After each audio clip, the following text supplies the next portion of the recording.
This is exactly what will happen to Tinubu come 2027 in the north. You need to watch this video to the end to understand better.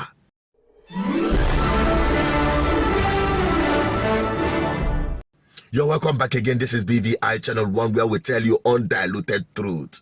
Would I say that with what is happening now in Nigeria, under this renewed hopelessness and Shegebanza promise by Tinubu, do you think that Nigerians are beginning to have their sense reset?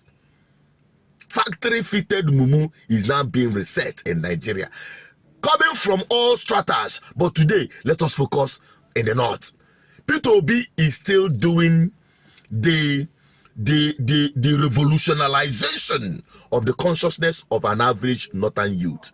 Listen to this account as this guy said it all.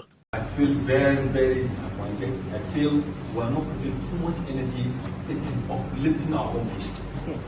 You see, well, since a project of 1965, still working, still actively taking care of people, and we can see how they allow from one to be lavishing with all the billionaires. If you see a wall of a northerner, just the fence of his house can build 10 times that from one.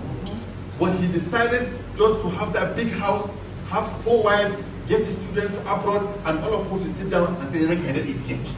So we will never continue to say Renkadet to them. We are going to fight them chest to chest, leg to leg, head to head. We rally around him. He will support us. The northerners, they will see us as a different breed, not people that are psychopaths. People are waiting for somebody to become something, to give us something. No, we are not going to pick from the dustbin. Now we are going to be on the table with them. We are going to eat on them. And we are going to use our social media handles. We are going to use our radio stations. We are going to use the TV stations. We are going to make sure that we are doing activities, all these activities we are talking about, so that they will see it. Even if it's not in Kaduna, we take over the street, we do whatever we want to do. We put up the names that we want to give ourselves, so that at least they can respect us, they can allow us to move Nigeria forward.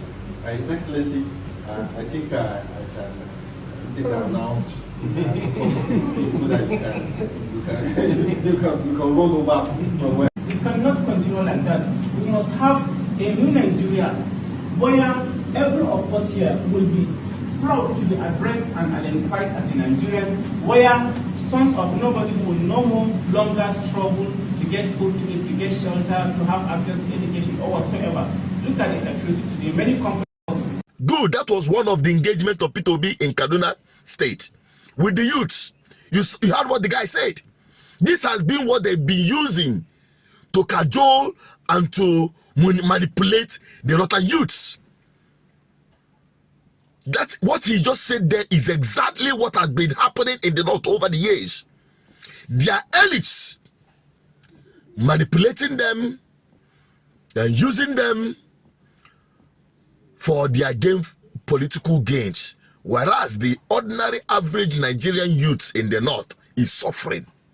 That is why you have the poverty headquarter in the north. They say Nigeria is the poverty headquarter. What they're talking about is northern Nigeria. Go there and you see poverty, walking naked, stark naked on the street. You will see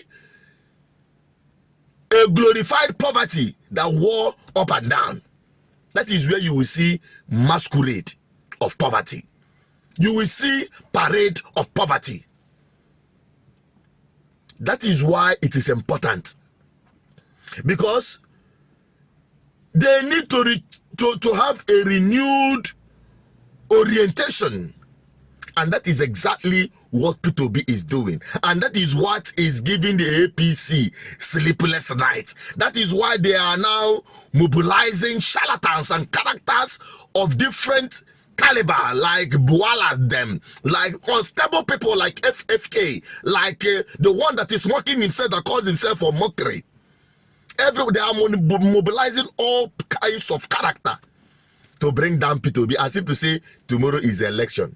P2B is just going about doing the needful to save Nigerian people from Nigerian impunity, to dismantle the institutions of corruption and impunity in this country, because corruption has become an institution in this country.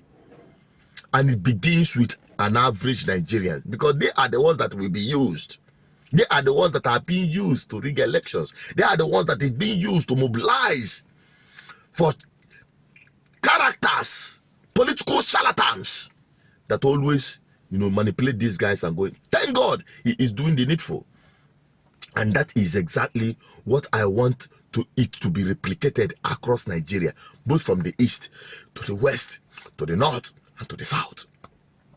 If there is hope that Nigerians will be saved from their self-inflicted pain, because now then they inflict themselves, because what we have is a reflection of the people in the name of a government. It is the people that is reflecting in the kind of people that is in power. And until we change our attitude, there will never be hope, because the worst of us have taken over the control of power, and that is why Nigerians will continue to suffer. Every one of us. And one action of a people can affect the rest of other people, just like we saw during the Abadorians and the Bacterias during the last election. The actions of these people is now what everybody in Nigeria is suffering, including the obedient Nigerians. Everybody is suffering it together. But I thank God it is the Abadorians, the Bacterias are the ones suffering it the more. Let us continue to distribute bitter Obi to them, to cure them of their bacterias, to cure them of their Abadorians, to cure them of their corruption, to cure them of their ethnic sentiment and religious bigotry, to cure them of all manner of impunity in the name of being a political boy for politicians during elections. What's your take on this? Drop it on the comment section and help me share this campaign as we continue in this crusade to save Nigerians from Nigeria. Bye-bye for now.